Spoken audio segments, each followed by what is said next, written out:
Hello, everyone, and welcome, and thank you for joining us this afternoon. My name is Helen Boyk, and I am the Director for the Center for Career and Professional Development. I support the grads, alums, and veteran students. Thank you so much for joining us today. We have an honor to be in the presence of Linda Hines. Linda is a SHU alum. She has a degree in English and secondary education. Linda started her career journey as an educator, then moved into the insurance industry. From that adventure, she gained her business acumen, which she used to build a successful beauty business. Today, Linda mentors budding entrepreneurs in the incubator program at SHU. Welcome, Linda, and thank you so much for going through this resume tune-up presentation with us today, where we'll be able to learn a lot of great, fun, and awesome information that we're going to be using that you can move forward with. Thank you so much, Helen. I really appreciate the opportunity to come back to my alma mater and hopefully do some good for all of us that are going through kind of unprecedented times. I'm really happy to be working on the resume tune-up, only because, as we all know, there's definitely an elephant in the room, and that elephant is the pandemic. It's impacted everybody in a different way than I think any of us have ever thought we would ever experience in our lifetime. And one of the unfortunate results is that a lot of people have either lost their job or are realizing that they may have to look for a new job since the landscape out there has really changed a lot. So it's really important, if you've never done a resume before, to make sure that you're following a certain protocol, because when someone has an opportunity to see what you have to offer and you literally have 30 seconds to capture their attention, you want to make sure that you're doing it in the right way, because that 30 seconds can determine whether or not you're going to be looked at for a possible phone call or a Skype chat to go further in the process, or are you going to end up in the proverbial circular file and just put aside and not have an opportunity to really express and show what your talents are and what you can do. So we're going to look at rebooting a resume for those of you who have had resumes out before. Maybe you've come along in the work world and you've got new things to add and maybe some things to subtract that are not relevant to your work experience or the new position you might be looking for. We're also going to talk about the cover letter. Some people feel cover letters are not necessarily that important, or are they really important? And we're going to talk about why they are important, because they can provide additional information to the recruiter, and also give an opportunity for you to introduce yourself before that resume is even seen. Please feel free to take notes, or we're going to be doing questions at the end via the chat room. So if you have something that pops up along the way, make sure that you're either putting it into the chat or take some notes so that you can be sure that we'll answer them, and we'll do our very best to do that when we get to the end of the presentation. Since we do have some unique challenges before I do actually begin doing the presentation itself, I just wanted to maybe give you a few things that might help you get through the next 4 to 5 months as different companies begin to unfreeze their freezing policies that they're having right now on positions. But how do you keep your spirits up during a time when not only are we dealing with trying to find a new job, but I'm also trying to deal with being in quarantine and dealing with my kids at home. And there are so many different aspects to people's lives at this point that are different than what we've known and the norm. So one thing is, you really do have to stay positive.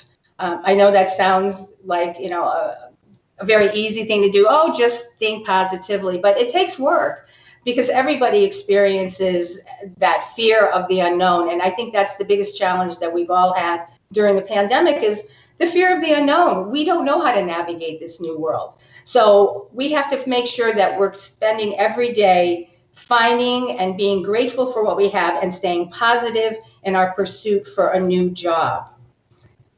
Finding a job is definitely going to be different in this new landscape, because a lot of businesses, I said, have hiring on hold at the moment, but that doesn't mean that things aren't going to change. And when they change, it's going to change rapidly, and people are going to be looking to go out and get that position that they were hoping for. So this is a time, and we'll talk a little bit about it further along, but this is a time to really tap into your network. Networking at a juncture like this where you don't have maybe a lot of jobs that are showing up on Indeed, but there might be internal positions that you're not even aware of, but somebody that you know who's working at that company has heard about through the grapevine. And if you let people know in your network that you are looking to make a position change, if you are looking to move into that company, then definitely networking is something that you can utilize at this time. In other words, keep those contacts going. The other thing I would suggest is to be productive. A lot of people had to adjust to working from home. And when I first left the last big job that I had and I started working remotely to create a national sales team, I had to learn how to hire people online. I had to learn how to just look at those resumes and then decide who I wanted to have a Skype call with, how to interview them. And I also had to learn all new skills. I mean, today I had to learn how to navigate Skype. Literally 2 minutes beforehand, I didn't have the right picture up and I thought, oh my gosh, it's always the 11th hour when things go wrong. But fortunately, everything went well. And the first thing that falls away is kind of self-discipline. So if you keep a routine going, you know, I still get up the same time every day, pretty much, that I did when I was working, you know, because people can tend to kind of slide into that, oh, I'll stay up a little later. And then before you know it, you don't have a routine. And looking for a job is having a job. That's your full-time job. When you're really looking for a new position, you really must dedicate not 8 hours a day, but certainly you have to dedicate a number of hours a day to making that dream come true. And you do that by having a productive set routine. Whether you're a morning person, which I happen to be, if you're an afternoon person, make sure that those are the times that you're dedicating to your goal, which is to find a new position.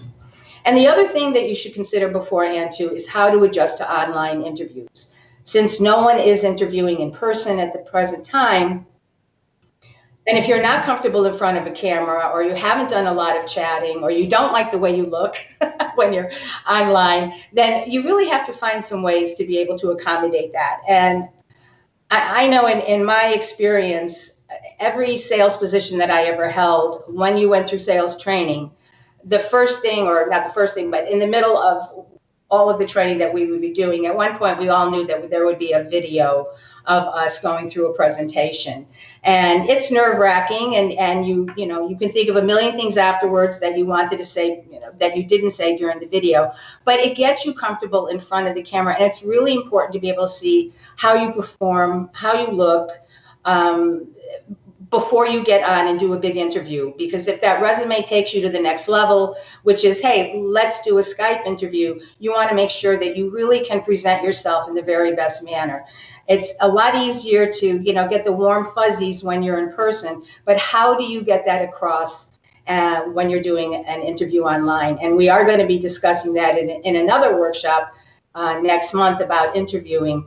But something that you should be practicing now, get the kids, get your wife, get your friends, whatever. If you're not comfortable, put yourself in that position and spend a little time on a video cam. I think that'll give you an opportunity to get comfortable and to really see how do you connect, how do you make contact with the person so that, again, they want to go further in the hiring process. So without further ado, those are my little tips in the beginning of the program.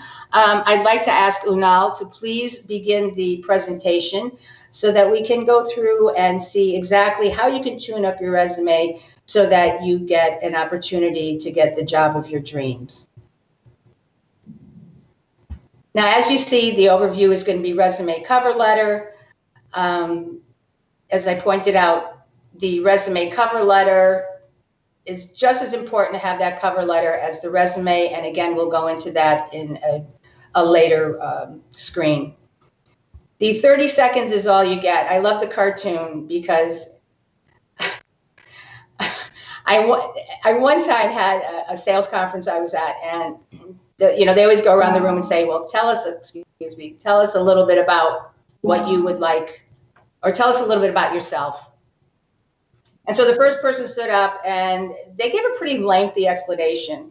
And I thought, okay. And then the second person got up and gave a pretty lengthy explanation. I thought, okay.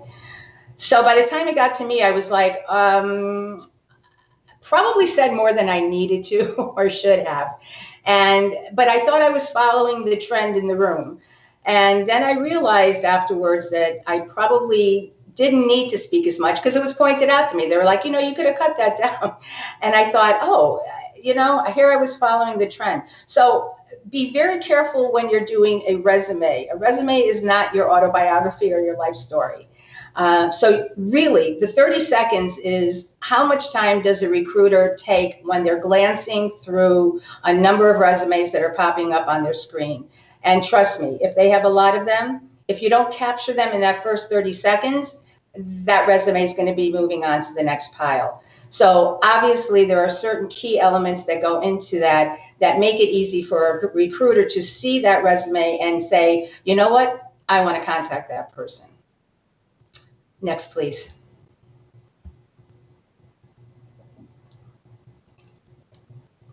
A brand. I guess I never thought I'd be calling myself a brand, but that is the world we live in now. And a brand is really how you subtly sell yourself.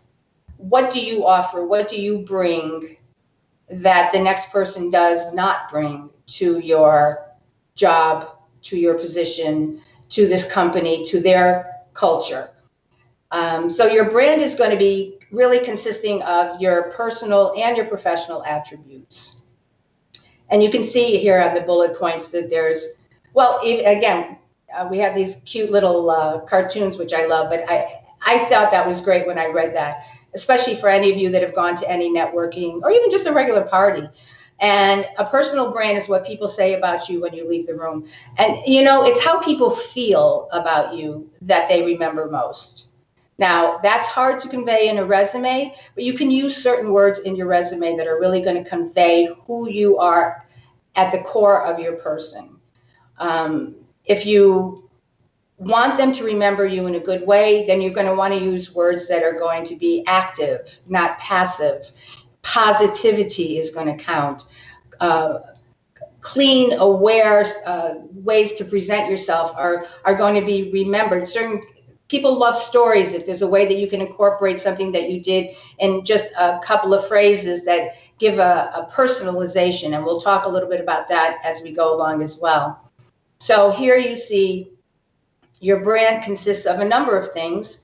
They may not all apply, and maybe they will. But you can certainly look through to see what would be appropriate for yourself. Obviously, whatever your specialization is part of your brand. Any knowledge that you have over and above, if you were working in, say, a nursing or a healthcare situation, anytime you would mention things like crisis intervention or your crisis center, would give them, again, a broader picture of who you are as a person and as an employee. Any competencies that you might have, how you establish a culture for meaningful relationships. And again, this is how people will feel about you. And it can be conveyed through a resume. The next screen, please.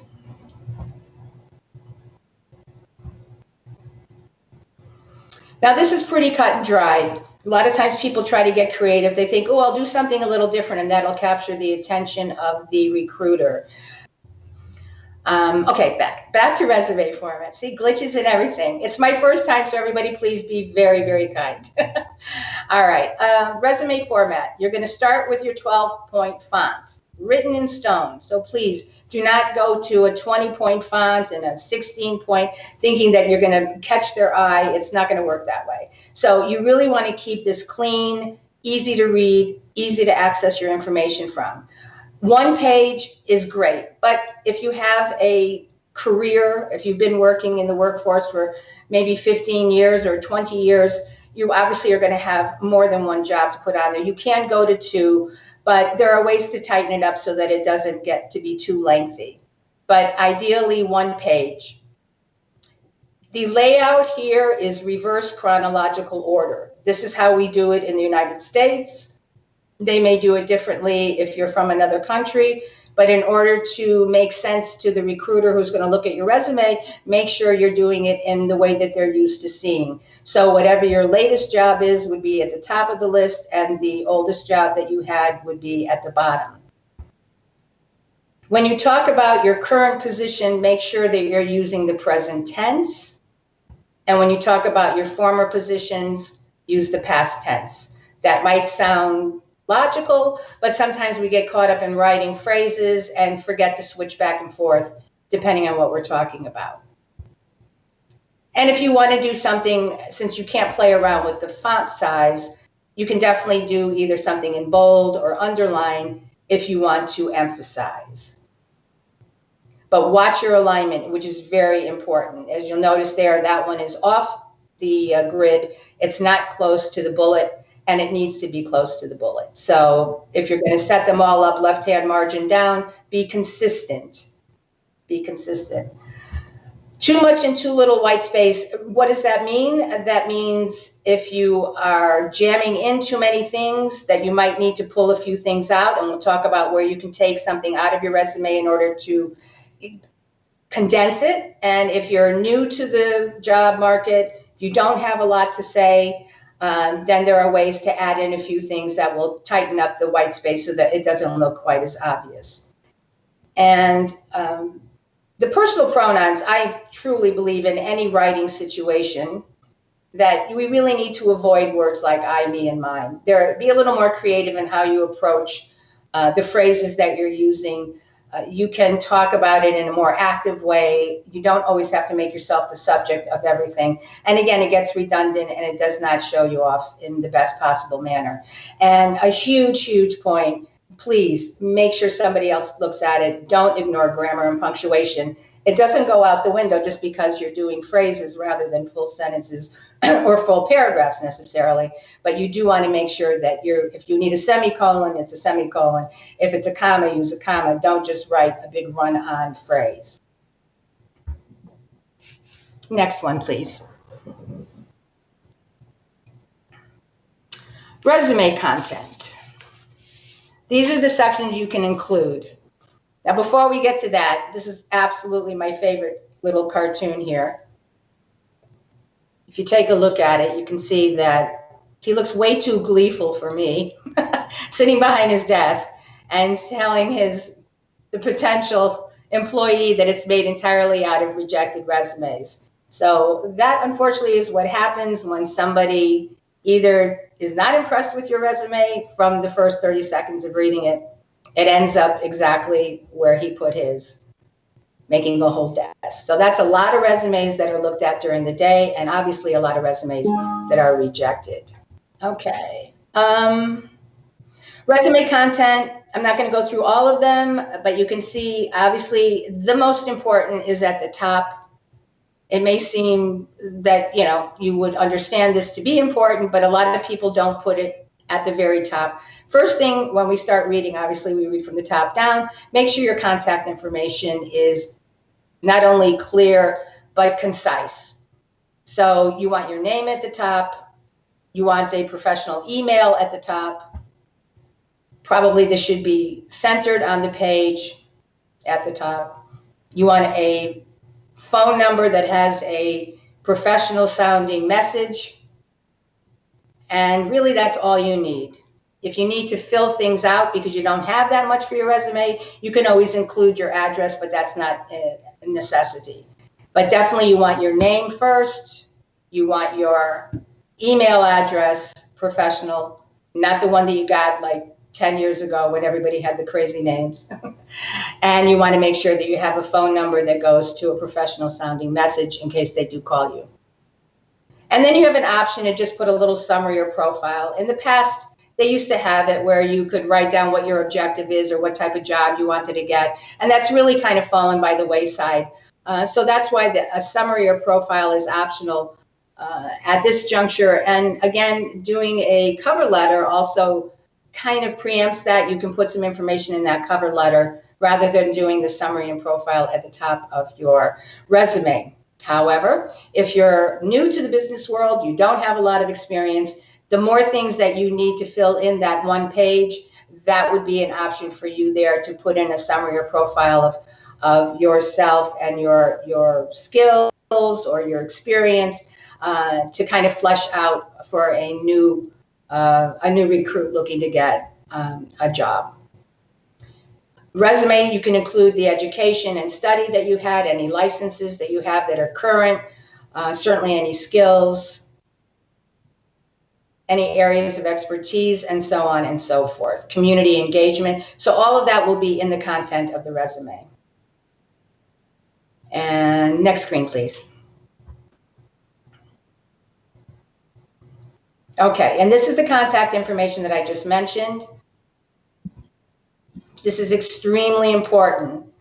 I've seen resumes that don't provide all of that information right at the top. And again, you have to put yourself in the shoes of the person who's going to be looking at your resume. If they've got 300 resumes to go through for a job position available in the company, they're not going to be trying to search around to see who this person's name is. So make sure everything is right there. So you want your name to stand out. You can put that in bold. And again, professional email, professional voicemail. If you do have, and they will look at your LinkedIn account, if you have a LinkedIn account, you can put the URL there. And again, if you need to fill in some white space, these are the good things that you can add to them.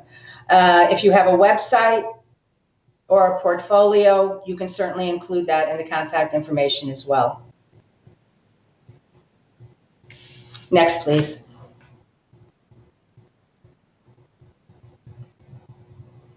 Career summary, this is, again, something that's optional. If you need to fill in the blanks a little bit, you can do a short little paragraph about your skills and abilities or any accomplishments, again, 2 to 3 sentences that basically reflect your brand, to let people know what your qualifications are for a specific job you're applying for, or you can talk about your core strengths, core values, key achievements, etc.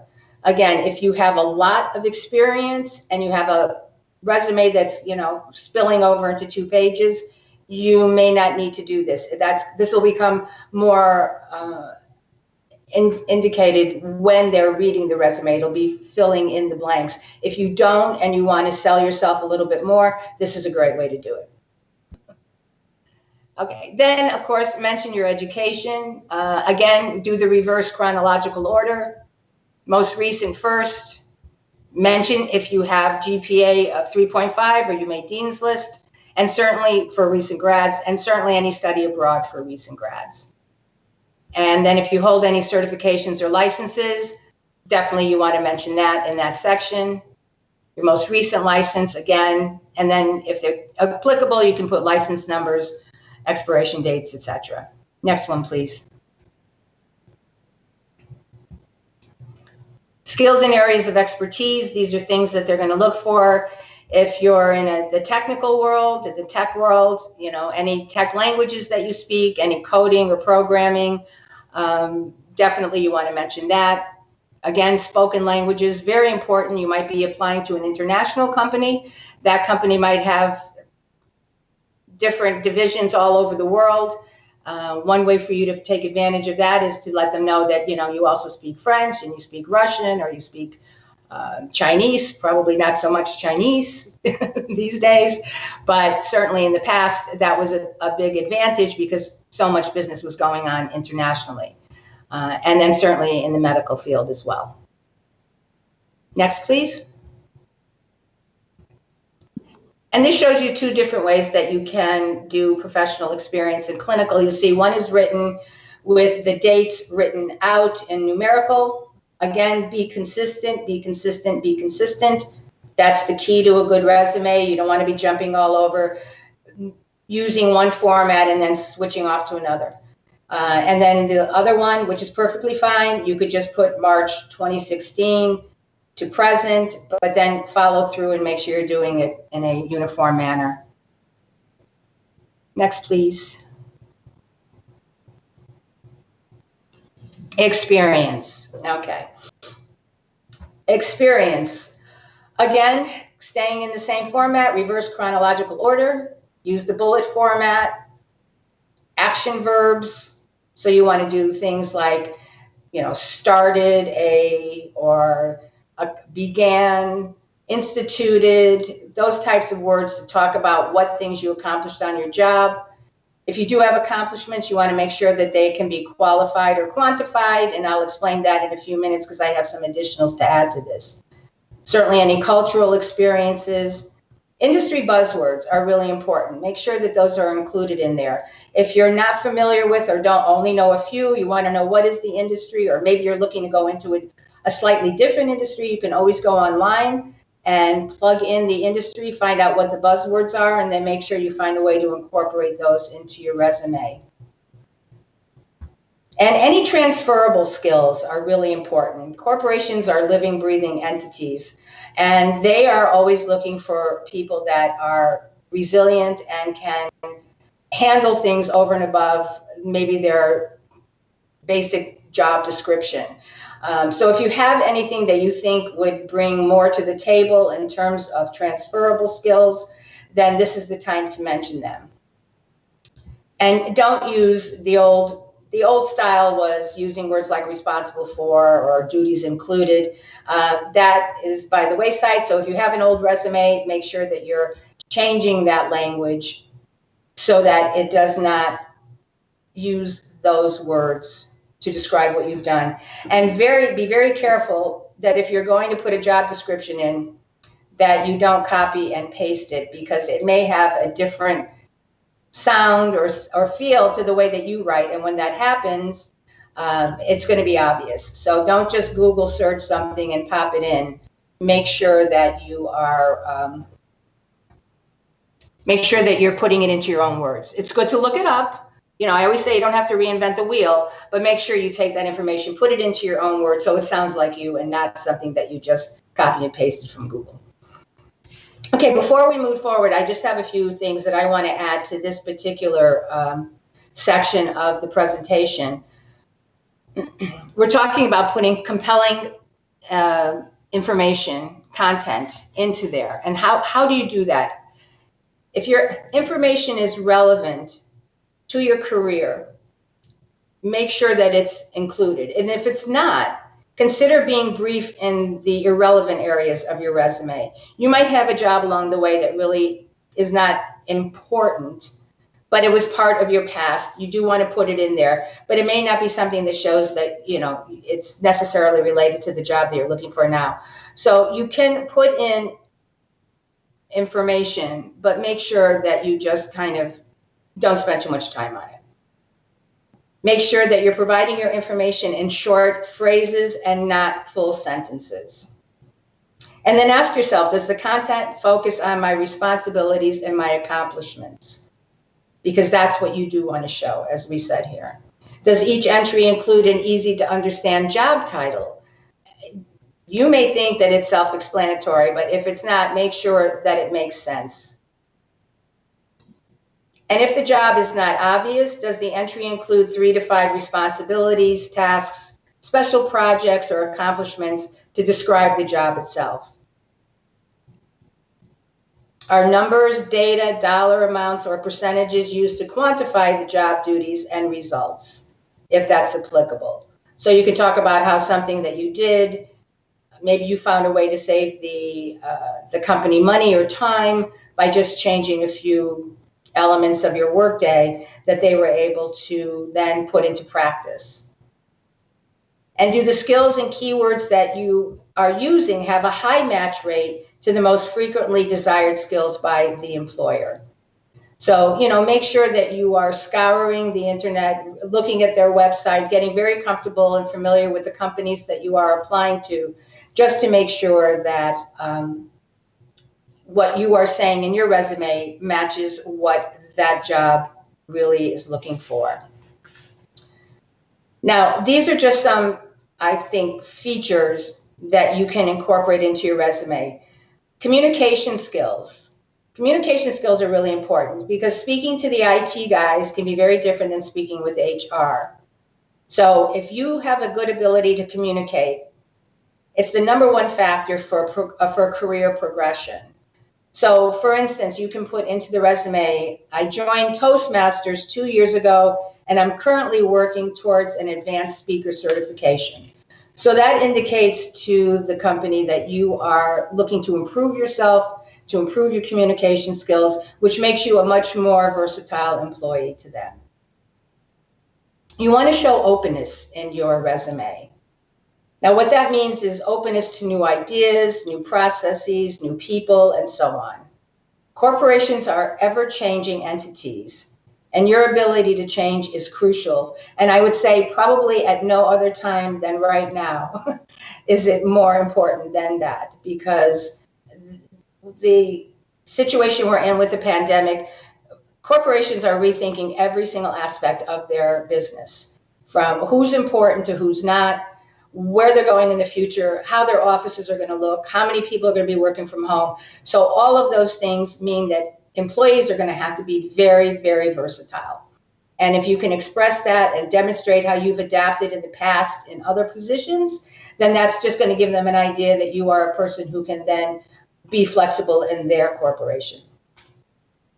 You also want to show how you can problem solve. So that is, in a sense, the ability to engage in nonlinear thinking, i.e. outside the box. I know corporations have certain ways of doing things. There's metrics to be met, but sometimes having that voice, showing that you did something in a previous job to possibly save money or time again, it's a great way to express that in your resume. Cultural experiences would be any languages or travel. And positivity is really important because you want to use upbeat language in the resume. It's good to sound businesslike, but it's also, again, how do you get that personal attachment of that feeling across when it's just something that they're reading? They haven't met you yet. They haven't heard your voice. They don't know what you sound like. They don't know what you look like necessarily. So how do you do that? You do that through language. So you can drop hints at what a happy camper you are in the office. For example, you can mention that working with your previous team was a fantastic experience. So that right away gives them a sense of who you are. You want to show commitment. So it's your chance to show how you got involved in the corporate culture and really try to live and breathe what that company's all about. So maybe you were able to come up with, again, a problem-solving situation that incorporated what the culture of that company was and really kind of took it to the next level. You want to show enthusiasm. Again, these are ways to show who you are as a person. Explain to what lengths that you go to in order to further your career. An example of that is, any job that I ever got certainly involved in selling, and even when I had my own business, certainly, because I was the marketing expert or became one, you can put in that you joined the Chamber of Commerce networking group. And then maybe there's a way to express that you have integrity. I think that's a very important attribute for people to have. You want to know that you're going to have a good employee. And you don't want to do it in a way that's like a humble brag where people are like, well, I'm really good and I've done this. And so the best way to do it is to kind of put it into an example of someone else who perhaps asked you to do something at the company. An example might be my manager needed someone trustworthy to look after the new office. She picked me out of 8 internal candidates. So that would give you, obviously, a way to express what you did and that somebody trusted you to do it and do a good job.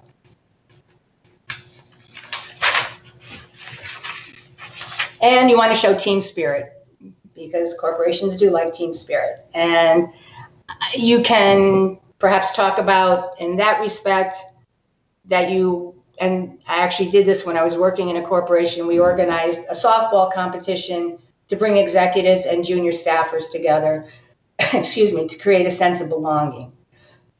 Sorry. And that went really well. So you can put that in your resume. Again, it gives a more personal side as to who you are and what you can bring to the table. And then certainly any community service that you've done in the arena of your job. A lot of companies do this. An example could be that you organized a muffin bake-off for my team. We raised some money, $2,000, and we gave that to a local homeless shelter. So again, this is going above and beyond just the black and white cut and dried listing of what you've done or what you've accomplished on the actual job. Gives a broader focus, a bigger picture of who you are. Certainly, hopefully going to get the attention of the recruiter so that they want to actually go further and take it to the next level for interview. One more thing I'm going to add before we move along is just for recent grads, if you have little or no experience, if you're out there listening, it still doesn't mean that you can't create a great resume to get the attention of a recruiter. Again, you're going to follow the same exact formats here. It's just you're going to have a little less, so you will definitely be a one-page resume. Make sure, again, number one, readability, 30-second rule, don't get creative, stick to the format. You can be creative when you finally have an opportunity to express yourself more fully in say, an actual interview. But right now, this piece of paper has to be easily read and information has to be easily found. The next thing you want to do, since you don't maybe have a lot of work experience, is to really play up your education and major. Define your specific skill sets. Your major gives a general idea of your background and experience. So if you're going for a tech job, obviously that would correspond. Healthcare, same thing, marketing, etc. Here's where extracurricular activities are going to come into play, because you definitely want to use those in lieu of job experience. But the thing is, be careful that you don't just pile on, 10 clubs or 10 different things that you had joined while you were in school. Try to really look at the 2 or 3 that you were heavily invested in, rather than 5 or 6 that you were superficially invested in, so that you can make some statements about what you did, what you learned, how you contributed, etc. Do research if it's applicable. If you've done any research, if you're in a tech or science-based industry, you might have been involved in some outside research programs or maybe some research programs on campus, so let them know about that as well. And then the biggest thing, again, is spelling and grammar. Always have a few different people take a look at your resume to make sure that there aren't any mistakes and that it makes sense. Next screen, please.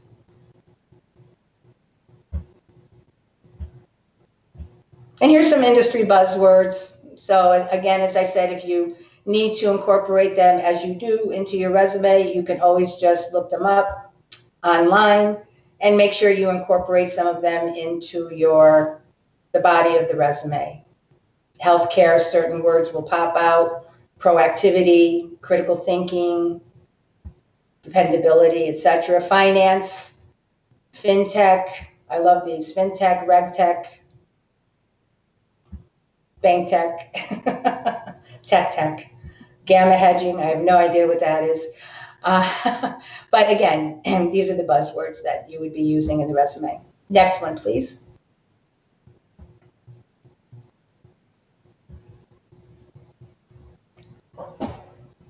Next screen. Okay, thank you. Cover letter. I used to wrestle with this myself. Should I send a cover letter? Do I need to send a cover letter?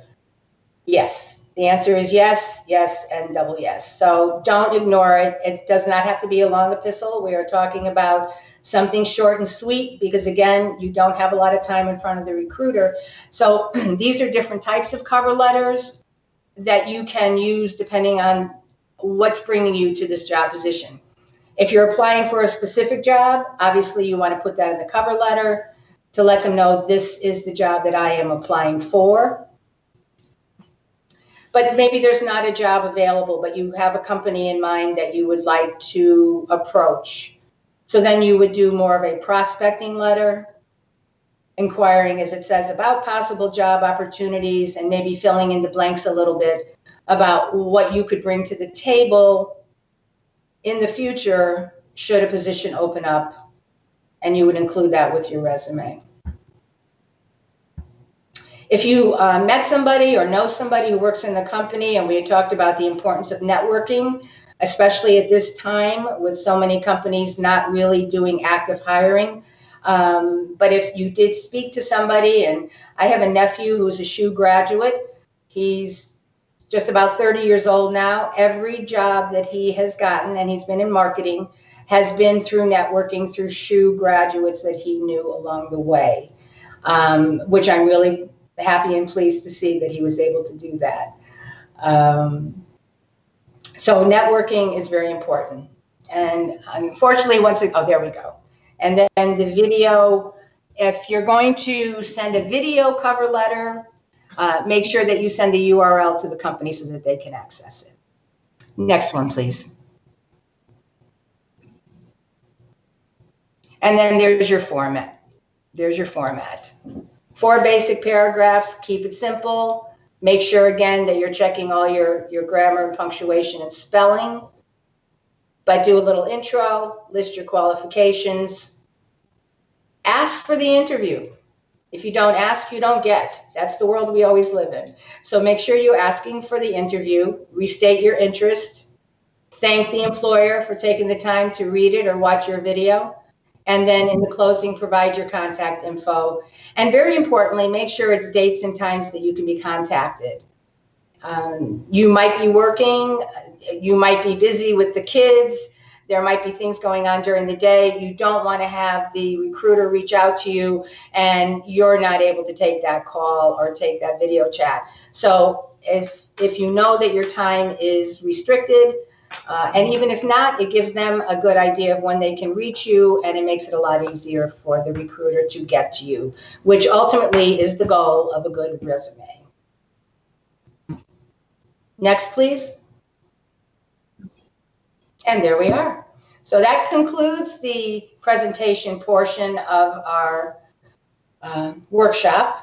I hope everybody got something out of it. I know I did.